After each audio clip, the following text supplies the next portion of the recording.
अच्छा जी, अस्सलाम वालेकुम एवरीवन। कैसे हैं आप लोग?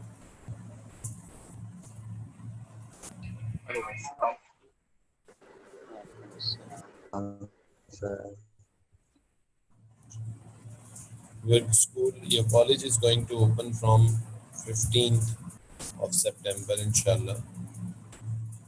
So ready to go back to your schools or colleges?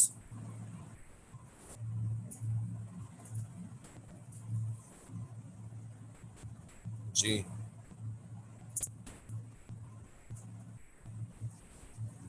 जी आपने कुछ कहा सर, मैं असल में हम कनेक्ट हो रहे थे। क्या कह रहे हैं? सांप क्यों सूंघ गया सबका? जी सर, वो असल में मैं हेडफोन्स लगा रहा था तो आपकी आवाज़ नहीं सुनी, आपने कुछ कहा था। मैं कह रहा हूँ कि your colleges are opening from 15th of September. So ready to go back to your college? हाँ सर, हमें तो और भी मसले होने वाले हैं, अब तो पेपर अल्लाह भी ताला। हैं और अब ए लेवल्स के साथ साथ ओ लेवल। अच्छा जी. So we are going to discuss about measurements. हम लोगों ने अनसर्टेनिटी प्रिंसिपल और मेजरमेंट के कुछ पास पेपर से क्वेश्चंस किए थे, and today we are going to discuss about measurement through CRO, cathode ray oscilloscope के थ्रू जो है हम मेजरमेंट करेंगे. शुजा कह रहे हैं कि हम वापस नहीं जाने को तैयार. ठीक है, शुजा का मैसेज आया मेरे पास. अच्छा जी. So what is actually uh CRO? CRO does look something like this. कुछ इस तरह का दिखता है हमें. ठीक है, this is the basic structure of CRO. CRO में आपके पास एक स्क्रीन होती है जिसपे ग्राफ पेपर एक्चुअली टाइप की स्क्रीन होती है. ठीक है, और इसके अलावा इसमें दो नॉब्स आपके पास बेसिक जो हमारे सिलेबस में वो तो दो नॉब्स होती हैं, जिसमें एक वाई गेन का नॉब होता है. वाई गेन मीन्स हम वर्टिकली सिग्नल को कितना ऊपर नीचे मूव करना चाहते हैं, और एक टाइम बेस का नॉब होता है जो कि हम बेसिकली हम सिग्नल को एक्स एक्सिस पे किस तरीके से देखना चाहते हैं. ठीक है, सो this is actually a structure of CRO. ठीक है, हमारे पास सीआरओ का स्ट्रक्चर ऐसा होता है, और normally when we see a CRO screen it is something like this. ये कुछ इस टाइप की स्क्रीन होती है सीआरओ. ठीक है जी, this is actually a screen of CRO cathode ray oscilloscope. So what does the CRO do, and और just simple words में what is a CRO? CRO है क्या? ठीक है, this is the basic question. So हम इसको इस तरीके से एक्सप्लेन करते हैं कि CRO वो डिवाइस है जो किसी भी वेव को, किसी भी सिग्नल को, किसी भी पल्स को ग्राफिकल रिप्रेजेंटेशन देने के लिए इस्तेमाल की जाती है. ठीक है जी, अगर हमें किसी भी वेव को, किसी भी सिग्नल को ग्राफ की फॉर्म में देखना है, उसका शेप देखना है कि उसका शेप कैसा है, तो हम उसके लिए किसका इस्तेमाल करेंगे? सीआरओ का. जैसे कि फॉर एग्जांपल मैं अभी आपसे जो बात कर रहा हूँ, मेरी साउंड वेव आप तक ट्रेवल कर रही है, तो अगर आपको इस साउंड सिग्नल का ग्राफ देखना है या इसका शेप देखना है, तो आप मेरी साउंड को जो है वो माइक्रोफोन के थ्रू एक सीआरओ से कनेक्ट करेंगे, और वो सीआरओ से कनेक्ट हो जाएगा, तो आपके पास उस साउंड वेव का जो शेप है, उसकी जो भी डिटेल्स हैं वो आपके सामने सीआरओ में डिस्प्ले होना शुरू हो जाए. ठीक है जी, so this is what does the CRO do. ठीक है जी, any questions?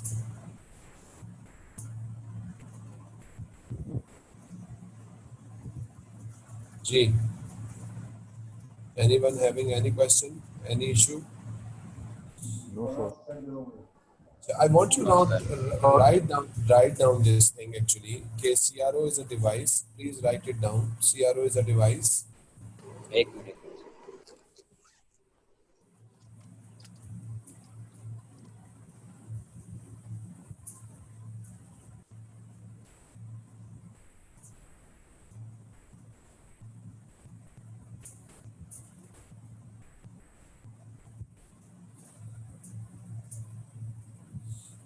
CRO is a device which is used to give the graphical representation. Cathode ray oscilloscope CRO की हेडिंग डाल लो सर साथ. Cathode ray oscilloscope CRO. CRO is a device which is used to give graphical representation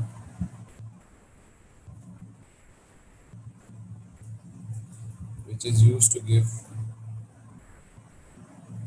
the graphical representation to any wave or signal to any wave क्या or sir? which is used to give the graphical representation to any wave or signal. ठीक है जनाब।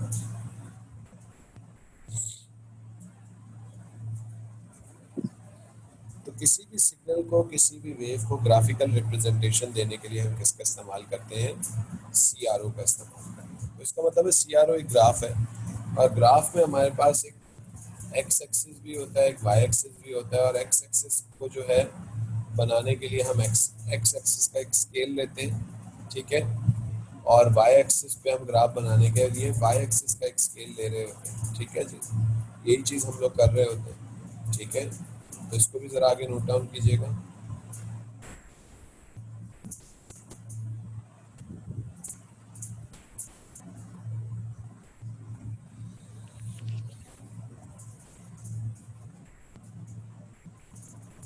For the scale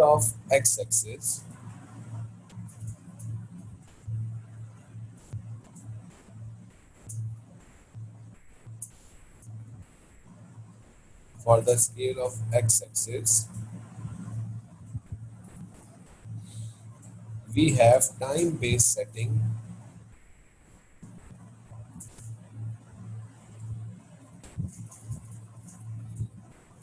We have time-based setting.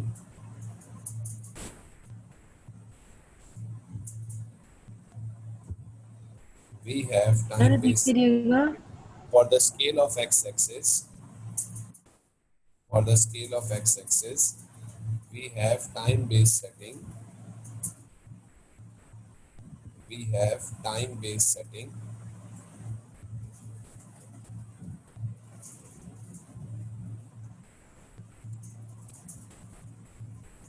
For the scale of y-axis, for the scale of y-axis,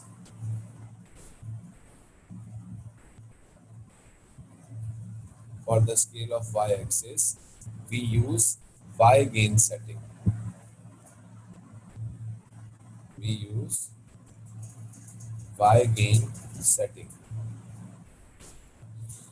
So y y-gain, GI gain, ठीक है, y-gain का word use किया जाता है, या y-plates भी लिख सकते हो, ठीक है। We use y-plate setting. तो एक्स एक्सिस की स्केल के लिए हम लोग जो है वो टाइम बेस्ड सेटिंग को चेंज करते हैं, उसको बढ़ाते हैं, कम करते हैं, ठीक है। एक बात पक्का याद रखिएगा, किसी भी ग्राफ का स्केल अगर आप बढ़ाएंगे किसी एक्सिस का, तो वो ग्राफ उस एक्सिस के ऊपर छोटा हो जाता है, श्रिंक होता है, ठीक है। अगर आप एक्स एक्सिस का स्केल बढ़ाओगे तो ग्राफ उस एक्सिस में छोटा हो जाएगा, ठीक है। और अगर आप एक्स एक्सिस का स्केल कम करोगे तो ग्राफ जो है वो फैलेगा फिर उस एक्सिस पे। ये रूल होता है किसी भी ग्राफ का।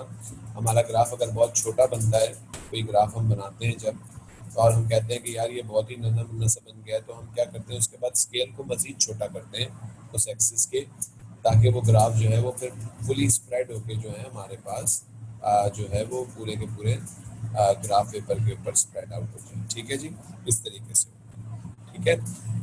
तो किसी भी सिग्नल को, किसी भी पल्स को, किसी भी वेव को ग्राफिकल रिप्रेजेंटेशन के लिए हम सीआरओ का इस्तेमाल करेंगे। वाई एक्सिस की सेटिंग जो है वो वाई गेन सेटिंग करेगा और एक्स एक्सिस की सेटिंग जो है या उसको कौन डिफरेंट करेगा, चेंज करेगा, टाइम बेस्ड सेटिंग, ठीक है। सीआरओ वैसे आप लोगों ने कहीं देखा है या सीआरओ की कोई फॉर्म आप लोगों ने देखी है? जी, हॉस्पिटल्स हॉस्पिटल्स में, ठीक है। अक्सर हॉस्पिटल्स में हमारे पास सीआरओ होता है और फिल्मों में तो हर किसी ने देखा होगा, ठीक है ना। अक्सर जो है वो हीरो या हीरोइन जो है जब मरने वाला होता है तो उसको जो है वो हार्ट मॉनिटर वाली करने वाली मशीन लगा के जो है बेड पे लिटाया हुआ होता है, ठीक है। और जब तक उसकी दिल की धड़कन चल रही होती है तो वहाँ पे एक पल्स जनरेट हो रही होती है, ठीक है। अच्छा, वो पल्स कैसी होती है, वो वाई एक्सिस के ऊपर एक शिफ्ट मारती है, ठीक है। और उसके बाद जैसे ही जो है वो हीरो मर जाता है, उसकी दिल की धड़कन बंद हो जाती है, ठीक है। तो वो वाई एक्सिस के ऊपर वो पल्स जो है वो ब्लिंक करना बंद कर देती है, बल्कि आपको क्या दिखता है, एक्स एक्सिस के ऊपर एक स्ट्रेट हॉरिजॉन्टल लाइन दिखनी शुरू हो जाती है, ठीक है। तो ये बाय द वे स्टोरी देख के हीरो हीरोइन की एक्स एक्सिस पे लाइन कब दिखती है, जब हीरो मर जाता है, और वाई एक्सिस पे कब तक आपको पल्स दिख रही होती है, जब तक हीरो जिंदा होता है। इसको देख के क्या समझ में आ रहा है आपको कि एक्स वाई जो CRO है उसका सिग्नल जो है वो एक्चुअली में किस एक्सिस को दिया जाता है, एक्स एक्सिस को या वाई एक्सिस को? By Y. Y axis, Y Y axis को, वाई एक्सिस को दिया जाता है यकीनन। जब तक हार्ट बीट कर रहा होता है, समय जब हार्ट बीट करता है तो उससे छोटा सा एक प्रेशर जनरेट होता है, और वो प्रेशर एक वोल्टेज बना के जो है उसकी वजह से एक वोल्टेज जनरेट होता है, और जो हमें CRO के अंदर दिखाई देता है वो वोल्टेज, ठीक है। लेकिन क्योंकि अगर हार्ट बीट ना भी हो तो टाइम चलता रहता है, तो इसलिए अगर हार्ट बीट करना बंद भी कर दे तो टाइम बेस की जो स्ट्रेट लाइन है, हॉरिजॉन्टल लाइन है, वो कंटिन्यूसली चलना शुरू हो जाती है। I think we should write this point as well कि हम जो CRO का सिग्नल देते हैं एक्चुअली में, वो CRO का सिग्नल जो है वो किसको दिया जाता है, हमेशा वाई प्लेट्स को या वाई गेन को दिया जाता है, ठीक है जी। इसको भी पॉइंट को आप लोग जरा नोट डाउन कर लीजिए। The signal of the signal given to the CRO,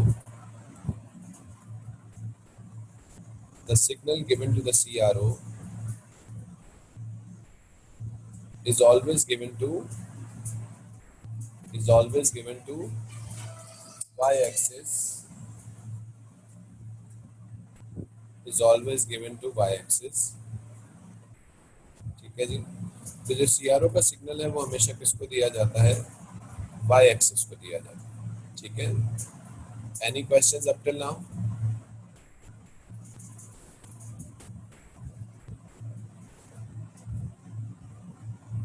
किसी को कोई सवाल करना है?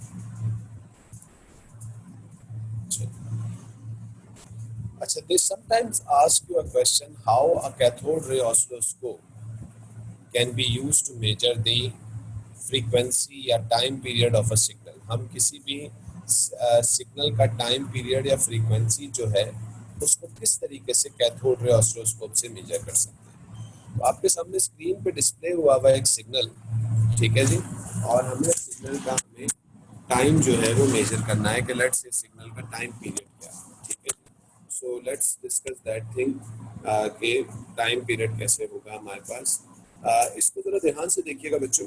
सबसे पहली बात तो ये है, एक बड़ा क्लियर कट याद रखिएगा कि ये इस तरीके से या इस तरीके से, ये दोनों ही किसके बराबर होते हैं, it is equal to how much, 1 centimetre, ठीक है जी। तो ये जो एक बॉक्स होता है ये हॉरिजॉन्टली या वर्टिकली किसके बराबर होता है, 1 सेंटीमीटर के। और अगर इसको मजीद प्रिसिशन इन्होंने दी भी हो,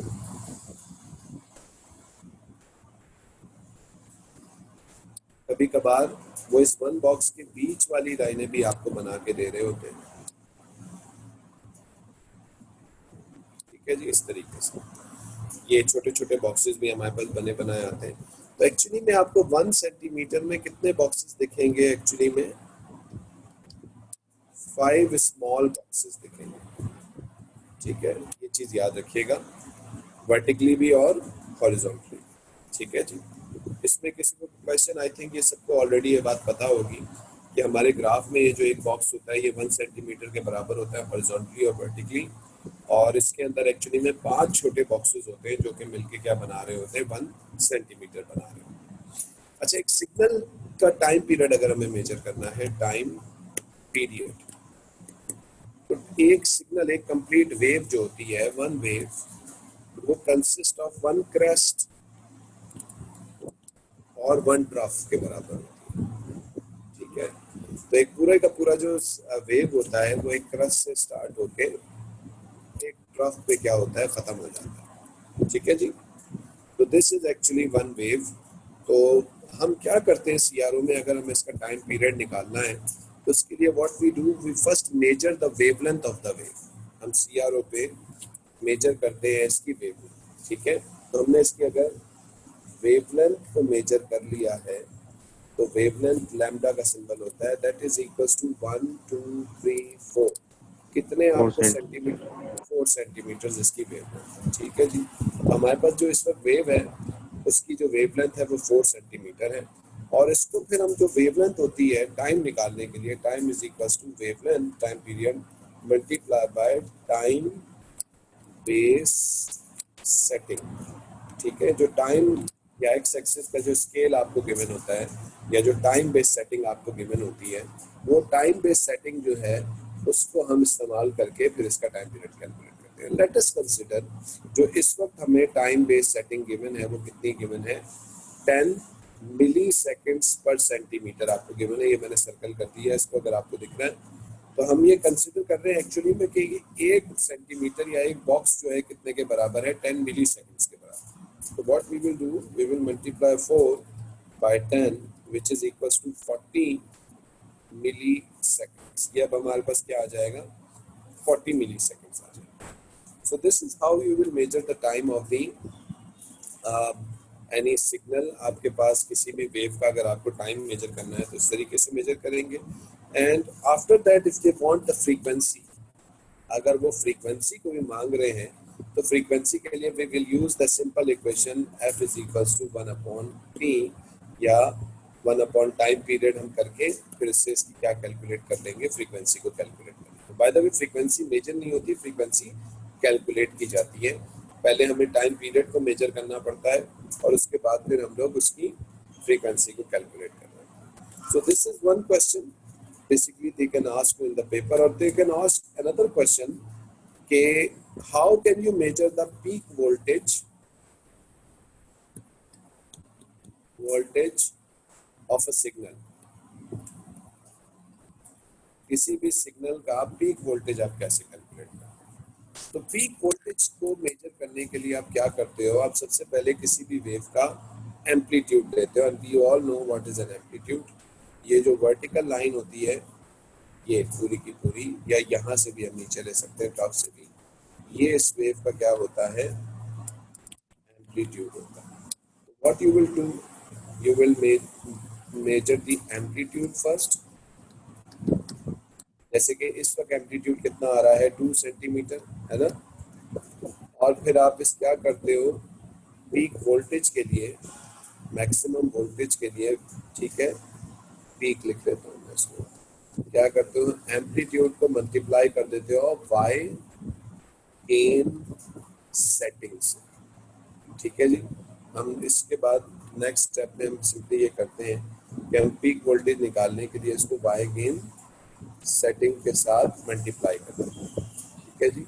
तो जब हमें मल्टीप्लाई करते हैं तो उससे हमें जो है इसका पीक वोल्टेज जो है वो मिल जाता है, ठीक है जी। This is by gain setting, ठीक है। जैसे कि इफ आई से let's say that y gain setting यहाँ लिख देता हूँ, y gain setting is 5 volts पर सेंटीमीटर, ठीक है जी। तो 5 volts पर सेंटीमीटर जो है इसको अगर आप इससे मल्टीप्लाई करते हैं, v peak is equals to 2 multiply by 5 is equals to 10 volts। तो ये आपके पास जो पीक वोल्टेज है वो 10 volts है। मैं फिर से एक दफ़ा पूरी की पूरी बात को रिपीट करता हूँ। अगर हमें किसी भी वेव का क्या मेजर करना है, टाइम पीरियड, तो टाइम पीरियड को मेजर करने के लिए हम क्या करते हैं, एक वेव का वेवलेंथ पहले मेजर करते हैं। वेवलेंथ के लिए एक क्रस्ट और एक ट्रफ का पूरा डिस्टेंस दिया जाता है। उस वेवलेंथ को मेजर करके उस वेवलेंथ को हम टाइम बेस सेटिंग से मल्टीप्लाई कर देते हैं तो हमें उसका टाइम पीरियड मिल जाता है। उस टाइम पीरियड को अगर हमें फ्रीक्वेंसी निकालनी है तो फिर हम ये इक्वेशन लगा के उसकी फ्रीक्वेंसी को निकाल सकते हैं। इसी तरीके से अगर आपसे पूछा जाए कि व्हाट इज द पीक या maximum voltage of the signal, ये जो सिग्नल है इसका मैक्सिमम या पीक वोल्टेज कितना है, तो उसके लिए हम क्या करते हैं, सिंपली हम लोग इस वेव का एम्पलीट्यूड को मेजर करेंगे और टाइम बेस सेटिंग तरह गिवन होती है सवाल में, या वाई गेन सेटिंग भी आपको गिवन होती है, इस सवाल में मौजूद होती है। अगर पीक वोल्टेज जो है वो निकालना है तो उसके लिए हम एम्पलीट्यूड मेजर करके उस एम्पलीट्यूड को वाई गेन सेटिंग से कर देंगे हम मल्टीप्लाई, और वाई गेन सेटिंग भी फिर ऑब्वियसली क्वेश्चन के अंदर गिवन है, ठीक है जी। तो इस तरीके से हम लोग सीआरओ से टाइम पीरियड अभी मेजर करते हैं, फ्रीक्वेंसी भी कैलकुलेट करते हैं, और उसके अलावा जो है पीक वोल्टेज की वैल्यू को भी कैलकुलेट कर रहे हैं, ठीक है जी। So this is one question actually, और हम लोग अभी काम ये करते हैं कि इससे रिलेटेड बाय द वे एक सवाल एक दफा आपसे पूछा गया है, तो let us discuss that question. I think ये कॉपी हो गया होगा इस सबका, तो let's move to that question. What was that question?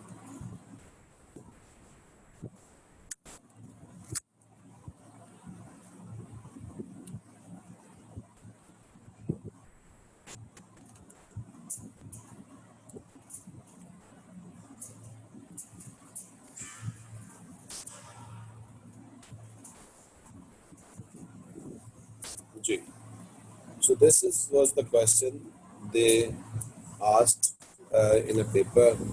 काफी पहले ये क्वेश्चन पूछा गया था, and the question is October November 2010 paper 2-3, and the question is a loudspeaker produces a sound wave of constant frequency. Outline how the cathode ray oscilloscope may be used to determine this frequency. तो एक loud speaker जो है constant sound को produce कर रहा है constant frequency की। ये बताइए कि आप किस तरीके से कैथोड रे ऑसिलोस्कोप का इस्तेमाल करके उसकी जो है फ्रीक्वेंसी को कैलकुलेट कर सकते हैं, डिटरमाइन कैसे कर सकते हैं। जी, तो हम इसको किस तरीके से लिखेंगे? तो पहले तो हम लोग टाइम पीरियड निकालेंगे जी, लैम्डा और टाइम बेस सेटिंग से, फिर सबसे पहले we will measure the wavelength of the signal ना। सबसे पहले तो हम wavelength of the signal measure करेंगे। नूर, here a reference October number 2010 paper 23 question number 1 होता है ये, ठीक है? हाँ, first we will measure the wavelength of the signal, one wave, and then multiply it by the time base setting to get the time period, and then we will use this time period to calculate the frequency by using the formula f is equals to 1/t। तो इस तरीके से 4 marks के लिए आप इस question को लिखेंगे। चाहे अगर आपको समझाना है एग्जामिनर को, तो आप ऊपर आपको एक स्पेस भी गिवन है, उस स्पेस को यूज करके आप एक डायग्राम भी बना के उसको समझा सकते हैं। तो this is how they ask this question.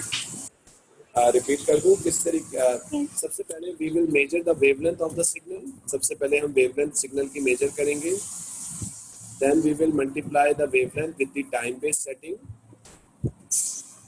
Wavelength को हम टाइम बेस सेटिंग से मल्टीप्लाई करेंगे। This will gives you the time period. ये आपको क्या दे देगा? टाइम पीरियड दे देगा। The time period is used in the formula f is equals to 1/t to calculate the frequency।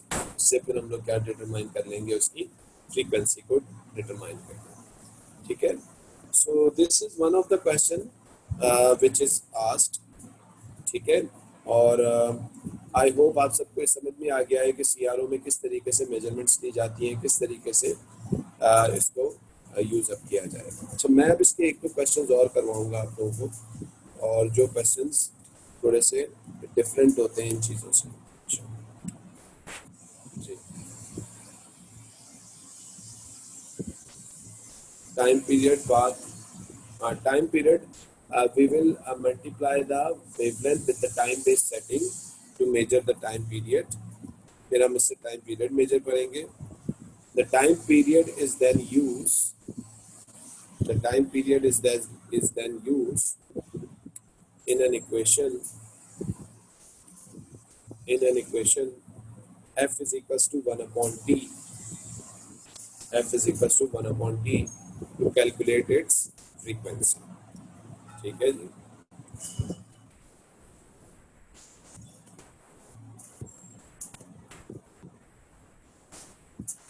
अच्छा, बेटा मैं फिर से एक दफ़ा बता देता हूँ। चलो, हमारे पास कैथोड रे ऑसिलोस्कोप में क्या होता है कि हम लोग जब भी किसी सिग्नल का टाइम पीरियड और फ्रीक्वेंसी को हम जब कैथोड रे ऑसिलोस्कोप से मेजर करना चाह रहे होते हैं, तो हम नॉर्मली क्या करते हैं, जैसे कि ये एक सिग्नल है, इस सिग्नल का हम क्या मेजर करते हैं? सबसे पहले इसका वेवलेंथ मेजर करते हैं। अच्छा, बाय द वे यहाँ पे इसने छोटे बॉक्सेस भी बनाए हुए हैं, और याद रखिएगा कि 1 सेंटीमीटर जो है वो 5 छोटे बॉक्सेस के बराबर होते हैं। तो हम एक सिग्नल को देखते हुए सबसे पहले उसकी वेवलेंथ को मेजर करते हैं in terms of centimetre. Centimetre की फॉर्म में हमने उसकी वेवलेंथ को मेजर कर लिया। फिर उस वेवलेंथ को हम टाइम बेस सेटिंग से मल्टीप्लाई कर देते हैं, तो उससे हमें टाइम पीरियड मिल जाता है। जैसे कि तुम लोगों को यहाँ सवाल में दिख रहा है कि टाइम बेस सेटिंग ये रही गिवन है, ठीक है? The time base setting of the CRO and the Y plate setting. Time base setting, Y plate setting आपको गिवन होती है। तो हम उस वेवलेंथ को टाइम पे सेटिंग से मल्टीप्लाई करते हैं तो हमें उसका टाइम पीरियड मिल जाता है, जिसको फिर हम f = 1/t में लगा के फ्रीक्वेंसी को कैलकुलेट कर सकते हैं। इस तरीके से हम फ्रीक्वेंसी की कैलकुलेशन या टाइम पीरियड को मेजर कर सकते हैं। और अगर हमें एम्पलीट्यूड मेजर करना है, maximum voltage, peak voltage measure करना है, तो हम उस सिग्नल का एम्पलीट्यूड लेते हैं। एम्पलीट्यूड मीन्स ये वर्टिकल जो हाइट होती है, हीप होती है, उसको लेते हैं और उसको फिर हम लोग इसकी वाई प्लेट की सेटिंग से मल्टीप्लाई करते हैं तो हमें क्या मिल जाता है, इसका एम्पलीट्यूड मिल जाता है। ठीक है, और इस तरीके से हम लोग CRO का एम्पलीट्यूड मेजर कर रहे हैं। अच्छा जी, नाउ सर ये टाइम बेस्ड सेटिंग मतलब एक्सप्रेस कैसे करते हैं? एक्सप्रेस कैसे की जाती है, गिवन होती है। जैसे कि लेट्स से आपको यहाँ पे इस सवाल में देखो टाइम बेस्ड सेटिंग क्या गिवन है, 0.2 माइक्रो सेकेंड्स पर सेंटीमीटर। इसका क्या मतलब है कि इस CRO के अंदर 1 सेंटीमीटर 0.2 माइक्रो सेकेंड्स के बराबर है। ठीक है, ये सर सही है सर।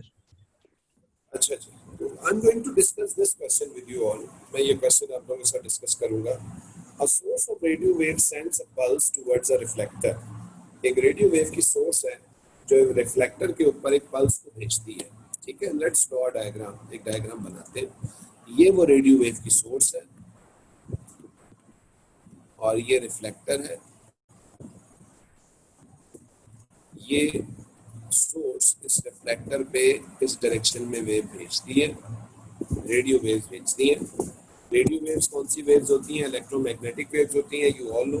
अच्छा, जब ये रिफ्लेक्टर को जाके टकराती है, the pulse return from the reflector and the pulse is detected at the same point as the source. यानी ये पल्स जो गई है ये टकरा के वापस भी आएगी और वापस आएगी तो ये सोर्स इस रिफ्लेक्टेड पल्स को रिसीव भी करेगी। The emitted and the reflected pulse are recorded on the cathode ray oscilloscope. Obviously, ये emitted pulse होगी और ये reflected pulse होगी. What is the reason? Because जब wave travel कर रही होगी तो वापस आते आते उसकी कुछ ना कुछ amplitude या intensity क्या हो गई होगी, कम हो गई। ठीक है, सब एग्री करते हैं इस चीज से? Yes sir. अच्छा, तो ये इमिटेड पल्स हो गई, ये रिफ्लेक्टेड पल्स हो गई, यानी ये वेव यूं गई, रिफ्लेक्टर से टकराई और वापस आई। सोर्स से लेके रिफ्लेक्टर तक का डिस्टेंस मान लो कितना है, d की सेपरेशन है दोनों के दरमियान में। ठीक है, वो आपसे कह रहा है time based setting is 0.2 microsecond, use figure 2.1, determine the distance between the source and the reflector. इस सोर्स और रिफ्लेक्टर के दरमियान में क्या डिस्टेंस है। बाय द वे टाइम हम निकाल लेंगे emitted और reflected pulse का। ठीक है, रेडियो वेव है, we know that radio is an electromagnetic wave और इलेक्ट्रोमैग्नेटिक वेव की जो स्पीड होती है वो कितनी होती है, 3 × 10 to the power 8 meters per second, ये इसकी स्पीड होती है। We have the speed, we can find time from CRO, we can find out the distance, लेकिन फॉर्मूला जो लगेगा वो क्या लगेगा, V = 2D/T। अब बताइए ये 2D/T क्यों लगेगा? सर एको सर का एक वो है दफा ना, गई है क्योंकि एक जाएगी एक और तो एक दफा वापसी भी रिफ्लेक्ट आएगी। जी बिल्कुल सही है, एक दफा जाने का डिस्टेंस दी और एक दफा आने का डिस्टेंस दी तो ये 2D हो जाएगा, इसलिए मैंने इसको 2D लिया है। अब हमें D निकालना है तो हमारा D सिंपली किसके बराबर हो जाएगा, V × T / 2। ठीक है जी, V तो हमें पता है कितना गिवन है, that is equal to 3 × 10 to the power 8 meters per second। लेकिन जो अब हमें चीज़ निकालनी है which is actually the time period, हमें टाइम पीरियड निकालना है तो हम वो निकालते हैं। देखिए अगर हम यहाँ से लेके यहाँ तक अगर हम इसको गिने तो ये कितने बॉक्सेस हैं, 1 2 3 4। इसका मतलब है जाने और आने में जो टोटल टाइम लगा होगा वो इन 4 बॉक्सेस की मदद से निकलेगा। तो हम क्या करेंगे, ये जो हमने डिस्टेंस ले लिया है एमिटेड और रिफ्लेक्टेड पल्स के दरमियान में 4 सेंटीमीटर का, इसको हम सिंपली अब किससे मल्टीप्लाई कर देंगे, 0.2 माइक्रो सेकेंड्स से पर सेंटीमीटर से। तो ये हमारे पास जो आ रहा है वो आंसर कितना आ रहा है जी, 0.8 माइक्रो सेकेंड्स, है ना भाई, यही टाइम की वैल्यू आ रही है अभी बच्चों। जी सर। जी तो सर। ये जी हमारा सर। टाइम निकल आया है। अच्छा, ये वो टाइम है जिसमें हमारी वेव गई है और टकरा के वापस भी आई है, यानी अब हमें ये टाइम यहाँ सब्स्टिट्यूट करना है। लेकिन क्योंकि ये माइक्रो में गिवन है और हम इसको कन्वर्ट कर लेंगे किसके अंदर, सेकंड्स के अंदर, तो we will do that v is equals to 3 into 10 to the power 8, जो कि हमारी स्पीड है, multiply by 0.8 into 10 to the power -6, क्योंकि ये क्या है, माइक्रो है, और माइक्रो का प्रीफिक्स कितना होता है, 10 to the power -6, and when we will divide it by 2, so we will get the separation between the source and the reflector, इन दोनों के दरमियान में क्या डिस्टेंस है, तो वो हमें अब निकल के आ जाएगा। जी क्या वैल्यू आ रही है इसकी,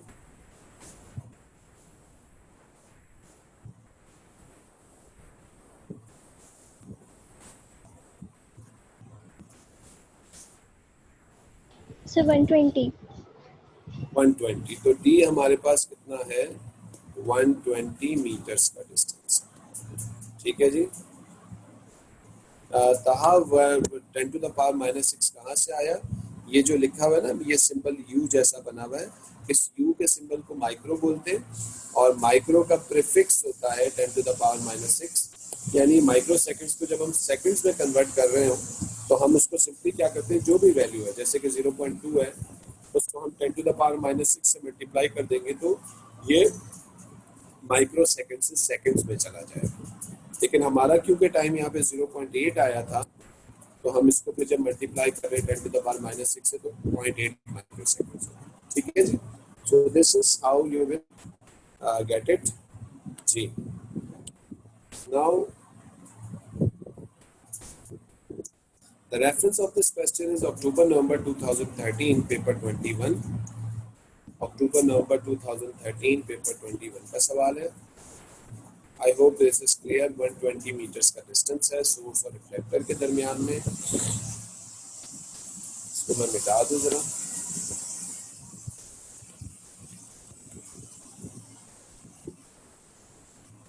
ठीक है जी।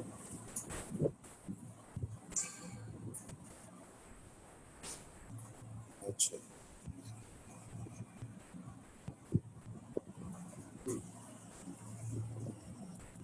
अब नेक्स्ट पार्ट ये क्या बोल रहा है, डिस्टेंस हमारे पास कितना आया, 120 metres. Okay, the next part of the question is determine the time based setting required to produce the same separation of the pulse on the CRO when the sound wave are used instead of radio wave. The speed of sound is 300 meter per second. अगर हमें बिल्कुल ditto same image CRO के ऊपर चाहिए, यानी same separation चाहिए दो pulses के दरमियान में, 4 सेंटीमीटर की जो सेपरेशन थी दो पल्सेस में, अगर हमें वो सेम सेपरेशन चाहिए, लेकिन हमारी जो वेव है वो अब रेडियो वेव ना हो बल्कि क्या हो जाए, साउंड वेव, जिसकी स्पीड कितनी है 300 मीटर्स पर सेकेंड है। ठीक है जी। तो हम उसके लिए हमें क्या चाहिए, टाइम बेस्ड सेटिंग चाहिए। ठीक है, तो लेट्स मूव बैकवर्ड्स। एक्चुअली कितनी सेपरेशन चाहिए हमें दोनों पल्सेस के दरमियान में, 4 सेंटीमीटर्स, और हमें टाइम बेस्ड सेटिंग का मतलब वो ये है कि हमें ये बताना है कि ये जो 1 सेंटीमीटर ये कितने के बराबर है। ठीक है ना, टाइम बेस्ड सेटिंग यही बताती है ना कि 1 सेंटीमीटर एक्स एक्सिस पे कितने के बराबर है, that is actually time based setting. तो हमें ये निकालना है। ठीक है जी। तो 4 सेंटीमीटर की सेपरेशन चाहिए। ओके, तो लेट्स डू दैट। इसको सॉल्व आउट करते हैं, किस तरीके से सॉल्व होगा। हमें ऑलरेडी पता चल चुका है कि दोनों के दरमियान में डिस्टेंस कितना है, दोनों के दरमियान में जो डिस्टेंस है वो कितना है, सोर्स और पल्स के दरमियान में 120 मीटर्स का है। तो अब हम एक काम करते हैं, हम दोबारा वही इक्वेशन लगाते हैं, and that equation is v is equals to 2d upon t। ठीक है, d हमें पता है, स्पीड ऑफ साउंड हमें पता है, और हम वो टाइम निकालते हैं,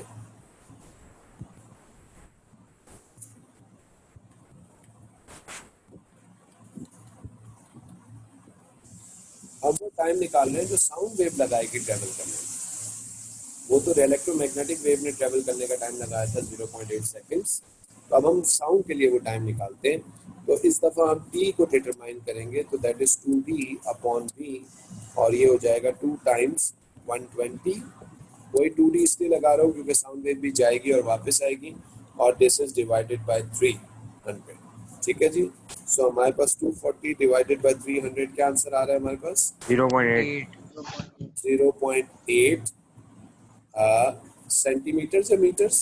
सेकंड, सॉरी, 0.8 सेकेंड्स। सेकंड्स। ठीक है जी। तो अब मुझे एक बात बताइए, अगर ये साउंड वेव हो तो साउंड वेव को यहाँ से जाने और आने में, ये जाना और आने का जो टोटल टाइम लगेगा वो कितना लगेगा? 0.8 सेकंड्स का लगेगा।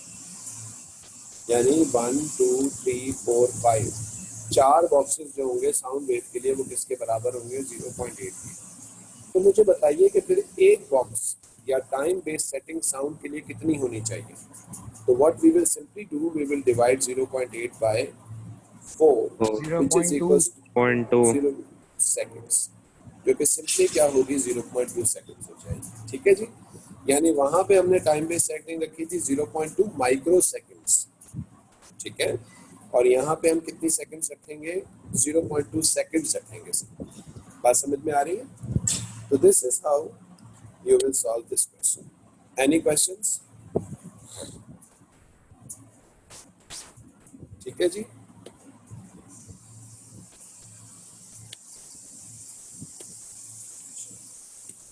अब अगर ये सवाल कोई पढ़ा लिखा बच्चा कर रहा होता तो वो कैसे करता? जी, ये तो आप डायरेक्ट इसको बकायदा सॉल्व करके प्रॉपर्ली आपने आंसर निकाला 0.2 सेकंड्स का। ठीक है। लेकिन अगर इस सवाल को कोई पढ़ा लिखा बच्चा करता तो वो कैसे करता? देखिए मैं आपको बताता हूँ पढ़ा लिखा आदमी इस सवाल को कैसे करता जी। लाइट की या रेडियो वेव की स्पीड कितनी है? 3 × 10⁸ ठीक है। अगर ये चीज किसी को समझ में ना आए तो छोड़ दीजिएगा, बोल दीजिएगा बहुत बेकार सी चीज है। ठीक है। 0.3 × 10⁸ रेडियो वेव की स्पीड, और साउंड की जो स्पीड है वो कितनी है? 3 × 10⁻²। अगर मैं इसको साइंटिफिक फॉर्म में लिखूं तो 3 × 10⁻²। ठीक है। किसकी स्पीड ज्यादा है? किसकी स्पीड? रेडियो वेव की ज्यादा है। तो इसका मतलब है साउंड को मोर टाइम लगेगा, है ना? ज्यादा टाइम लगेगा साउंड को। जी। सेम डिस्टेंस की अगर मैं बात करूं, सेम डिस्टेंस, तो सेम डिस्टेंस में v और t कैसे हो जाएंगे? इनवर्सली प्रोपोर्शनल होंगे, है ना? क्योंकि t तो कांस्टेंट हो जाएगा। यानी स्पीड और टाइम का रिलेशन कैसा आएगा? इनवर्स का। तो अगर स्पीड कम होगी तो टाइम बढ़ेगा। तो हमारी यहाँ पे स्पीड कम हो रही है ना, रेडियो वेव की स्पीड से कम हो गई, 10⁻² हो गई। अच्छा बाय द वे कितनी टाइम्स कम हुई है? 10⁻, कितने टाइम्स? 6 टाइम्स। तो इसका मतलब है कि तुम्हारी टाइम बेस्ड सेटिंग को 10⁻6 टाइम्स बढ़ जाना चाहिए। टाइम बेस्ड सेटिंग थी कितनी पहले? 0.2 × 10⁻⁻6, और इसको 10⁻6 टाइम्स बढ़ जाना चाहिए। तो ये +6 -6 कैंसिल आउट होगा, क्या आंसर आएगा? 0.2 सेकंड्स। आंसर वही आएगा। ठीक है। लेकिन ये थोड़े पढ़े लिखों के लिए है ये तरीका। अगर जिसका बहुत तेज दिमाग चल रहा है वो करे, और जिसका नहीं चल रहा तो वो सुकून से अपने पुराने वाले मेथड पे। इससे भाई ये आखिरी बताएं 0.2 को ये मल्टीप्लाई करके आपने क्रॉस किया है, बस ये बताएं। ये कैसे किया? देखो 0.2 × 10⁻⁻6 तो प्रीवियस था ना, इसको मुझे 10⁻6 टाइम्स बढ़ाना है, तो मैंने मल्टीप्लाई कर दिया उसको 10⁻6 से। तो +6 और -6 क्या हो गया हमें? वो तो कर गया सही, मुझे वो आ गया समझ, इससे पहले वाली बात सुन थी जी। Is it clear? जी सर। हाँ भाई, बाकी सबका है। ईमान, नूर, आलिया, एहसन, फहमीना, हाजरा, अब्बास, मीरान, मिसबा, मौस, माज नहीं है आज क्लास में? जी हूँ सर। और सारिम, नवाल, राहीम, क्लियर हो गया सही है बच्चों ये सर। सब? जी सर। ठीक है, अच्छा तो 0.2 कहाँ से आया नूर? नूर हम लोगों ने 0.8 सेकंड हमने निकाला था टाइम, और क्योंकि दोनों पल्सेस के दरमियान में कितनी सेपरेशन थी, 4 सेंटीमीटर की, तो हमें 1 सेंटीमीटर की सेपरेशन चाहिए थी, तो हमने उसको सिंपली क्या किया था, 4 से डिवाइड कर दिया था, तो फिर हमारे पास 0.2 आ गया। ठीक है जी, किसी को कोई क्वेश्चन पूछना है? अच्छा, ये सीआरओ हमारा तकरीबन खत्म हो गया। अब हम सीआरओ का एक और क्वेश्चन करेंगे, थोड़ा सा डिफिकल्ट क्वेश्चन है वो हम नेक्स्ट क्लास के अंदर करेंगे, ताकि हमारा सीआरओ का टॉपिक भी खत्म हो। फिर हम लोग थोड़ा सा मीटर्स की कैलिब्रेशन के बारे में बात करेंगे। इस चैप्टर का लास्ट जो टॉपिक है that is the calibration of meters. Meters की कैलिब्रेशन कैसे होती है, खासतौर पे एनालॉग मीटर्स। ठीक है, तो ये चीज़ हमारी रह गई है। मोस्टली 2 क्लासेस में हमारा ये चैप्टर भी खत्म हो जाएगा, हार्डली 2 क्लासेस के अंदर, और उसके बाद जो है we will move on to the next chapter that is mathematics. ठीक है जी, so up till now this is it for today. ठीक है जी, ओके सर। Okay sir. हाँ खुल जाएंगे ताहा, 15 को खुल जाएंगे इंशाल्लाह। सर ये पास पेपर की बुकलेट हमें कब मिलेगी? पास पेपर्स की बुकलेट कॉलेज में पड़ी हुई है, शायद बुला के दे रहे हैं आप लोगों को, मैसेज तो आया है कुछ लोगों के पास। ठीक है, पता कर लें आप जरा कॉलेज फोन करके। ठीक है, अल्लाह हाफिज़।